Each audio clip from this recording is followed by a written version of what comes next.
Nice. Well, this queen's been really good.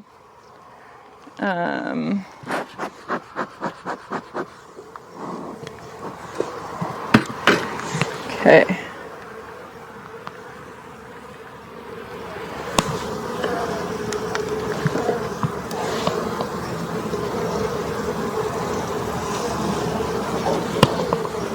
Yeah, this is another really nice frame of capped brood. It's looking really healthy. I'm gonna see if I can find the queen.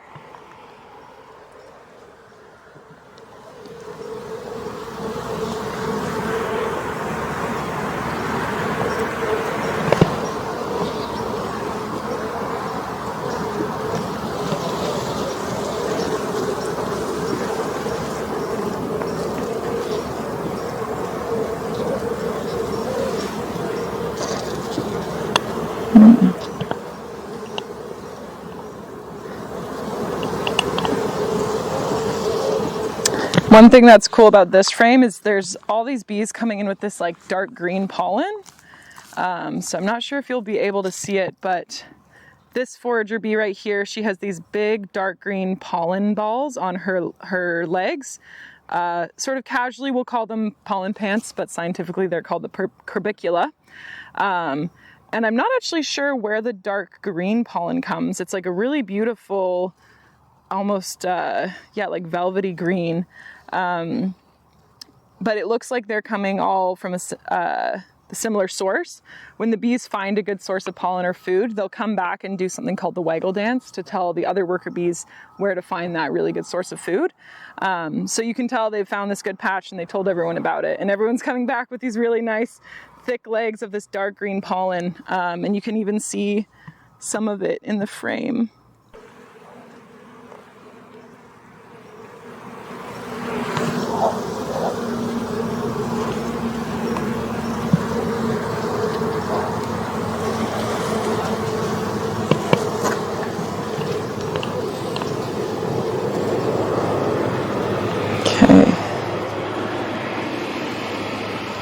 The hive has a lot of pollen, which is great.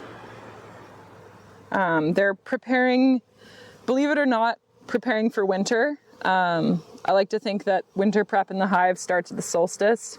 As soon as the days get shorter, the bees are able, they know that. They use the sun as their primary guiding source, of course, when they're foraging.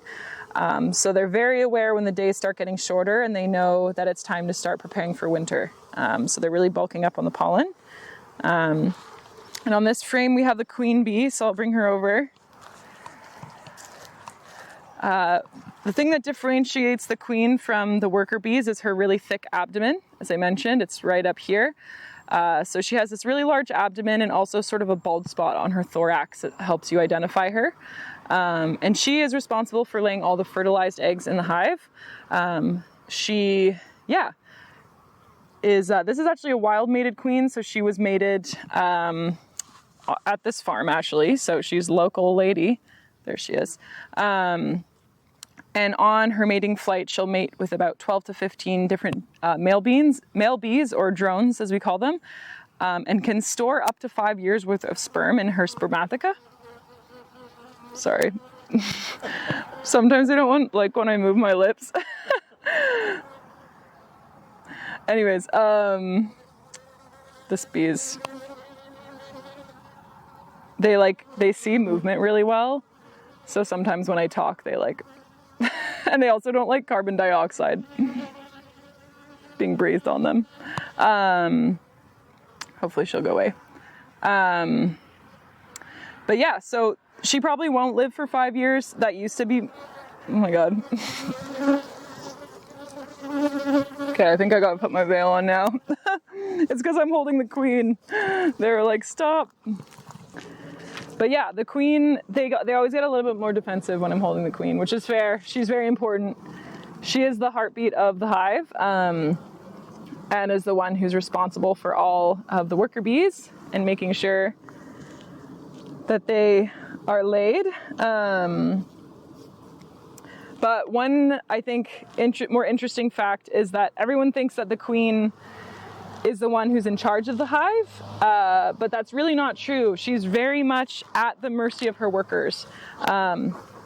So if the worker bees decide they don't like the queen for whatever reason, they'll kill her. They'll ball her up and suffocate her, or sting her to death. If she's not laying well, or if she's sick and they don't like it, they will not hesitate. So she's trying her best, but yeah, it's really the workers' hives. It's she's just doing what they want. But nice. So they have a decent amount of resources. They're looking nice and healthy. So I'm gonna leave this hive as is and check to see what kind of resources they have in their top box. Cool. How are you guys doing? Are they flying towards you or no? Nice.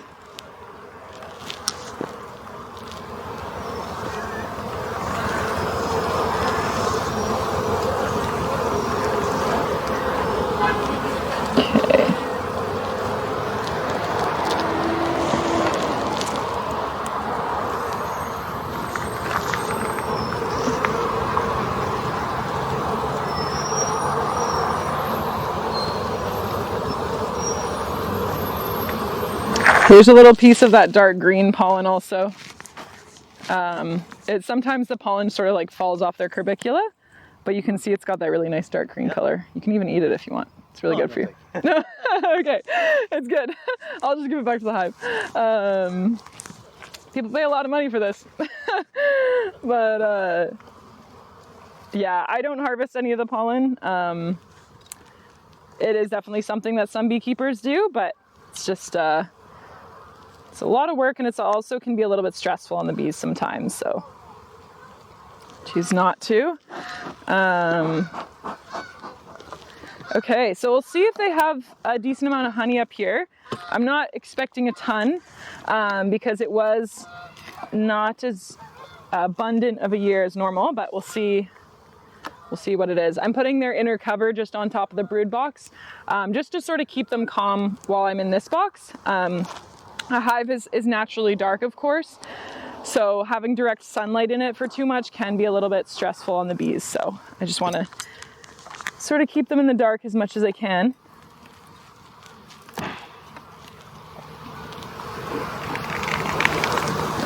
Nice, so they have some good honey. I'm just going to find a nice good frame for you guys.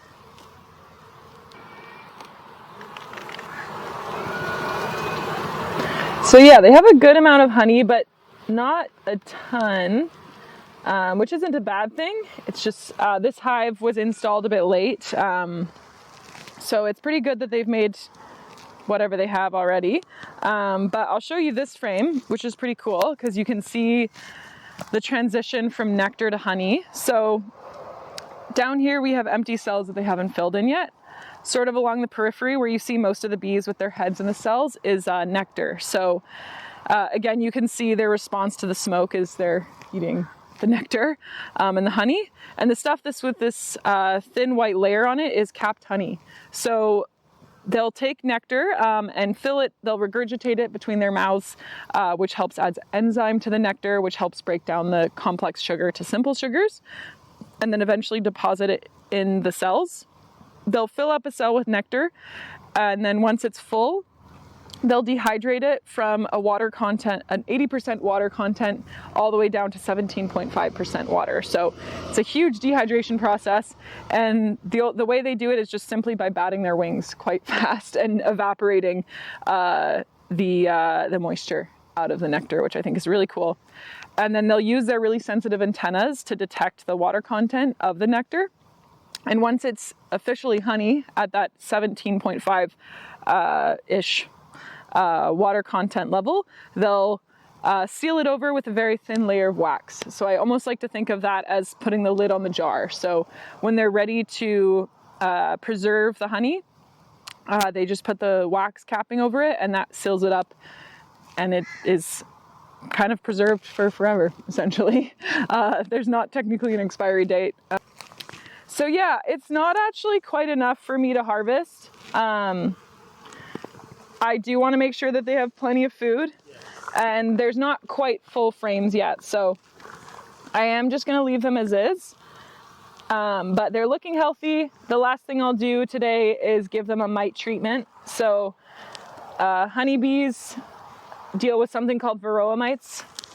It's almost like lice for bees, super common. If you have bees, you have varroa mites, unfortunately. And what they do is they suck on the fat bodies of the bees, and they sort of weaken their immune systems. They can spread diseases, all sorts of things. So it's something we need to constantly monitor and treat for. So I'll give them a mite treatment, and then, yeah, seal them up. And that's kind of it for this hive.